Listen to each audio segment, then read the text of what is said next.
Law 17. Keep others in suspense. Cultivate an air of unpredictability judgment. Humans are creatures of habit with an insatiable need to see familiarity in other people's actions. Your predictability gives them a sense of control. Turn the tables. Be deliberately unpredictable. Behavior that seems to have no consistency or purpose will keep them off balance, and they will wear themselves out trying to explain your moves taken to an extreme. This strategy can intimidate and terrorize observance of the law. In May of 1972, chess champion Boris Spassky anxiously awaited his rival Bobby Fischer in Reykjavik, Iceland. The two men had been scheduled to meet for the World Championship of Chess, but Fischer had not arrived on time and the match was on hold. Fischer had problems with the size of the prize money, problems with the way the money was to be distributed, problems with the logistics of holding the match in Iceland. He might back out at any moment. Spassky tried to be patient. His Russian bosses felt that Fischer was humiliating him and told him to walk away, but Spassky wanted this match. He knew he could destroy Fischer and nothing was going to spoil the greatest victory of his career. So it seems that all our work may come to nothing, Spassky told the comrade.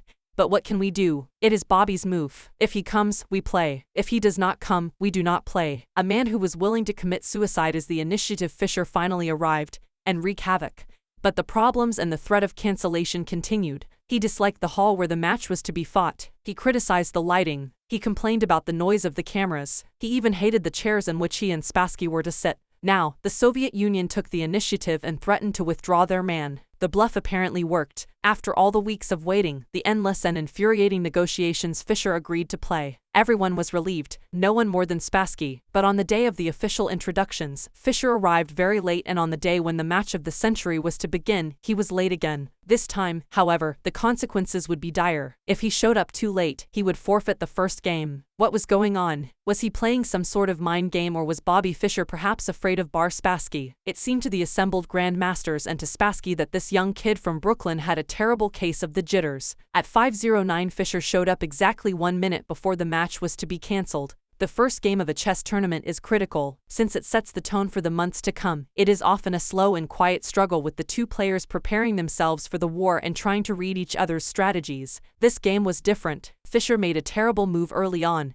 perhaps the worst of his career, and when Spassky had him on the ropes, he seemed to give up. Yet Spassky knew that Fischer never gave up. Even when facing checkmate, he fought to the bitter end, wearing the opponent down. This time, though, he seemed resigned. Then suddenly he broke out a bold move that put the room in a buzz. The move shocked Spassky, but he recovered and managed to win the game. But no one could figure out what Fischer was up to. Had he lost deliberately, or was he rattled, unsettled? Even as some thought insane after his defeat in the first game, Fischer complained all the more loudly about the room, the cameras, and everything else. He also failed to show up on time for the second game. This time the organizers had had enough. He was given a forfeit. Now he was down 2-0, a position from which no one had ever come back to win a chess championship. Fischer was clearly unhinged. Yet in the third game, as all those who witnessed it remember, he had a ferocious look in his eye, a look that clearly bothered Spassky, and despite the hole he had dug for himself, he seemed supremely confident. He did make what appeared to be another blunder as he had in the first game, but his cocky air made Spassky smell a trap.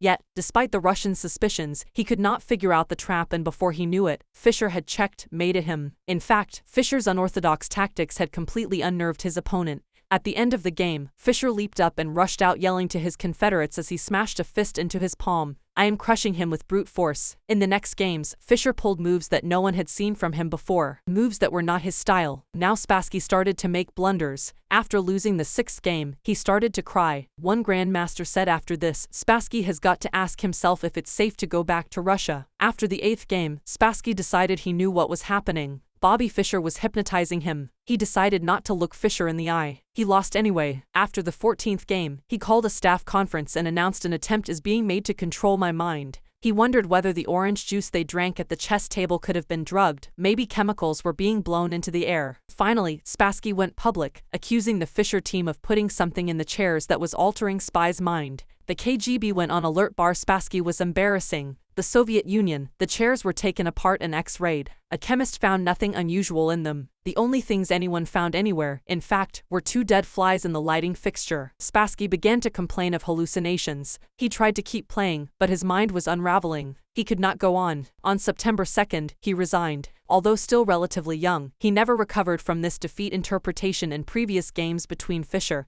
and Spassky, Fischer had not fared well. Spassky had an uncanny ability to read his opponent's strategy and use it against him, adaptable and patient. He would build attacks that would defeat not in 7 moves, but in 70. He defeated Fisher every time they played because he saw much further ahead, and because he was a brilliant psychologist who never lost control. One master said he doesn't just look for the best move, he looks for the move that will disturb the man he is playing. Fisher, however, finally understood that this was one of the keys to Spy's success. He played on your predictability, defeated you at your own game. Everything Fisher did for the championship match was an attempt to put the initiative on his side and to keep Spassky off balance. Clearly, the endless waiting had an effect on Spy's psyche. Most powerful of all though were Fisher's deliberate blunders and his appearance of having no clear strategy. In fact, he was doing everything he could to scramble his old patterns, even if it meant losing the first match and forfeiting the second. Spassky was known for his oi and level-headedness, but for the first time in his life, he could not figure out his opponent. He slowly melted down until at the end he was the one who seemed insane. Chess contains the concentrated essence of life first, because to win you have to be supremely patient and far-seen, and second, because the game is built on patterns, whole sequences of moves that have been played before and will be played again with slight alterations in any one match. Your opponent analyzes the patterns you are playing and uses them to try to foresee your moves. Allowing him nothing predictable to base his strategy on gives you a big advantage in chess as in life. When people cannot figure out what you are doing, they are kept in a state of terror, waiting, uncertain, confused keys to power. Nothing is more terrifying than the sudden and unpredictable. That is why we are so frightened by earthquakes and tornadoes. We do not know when they will strike after one has occurred.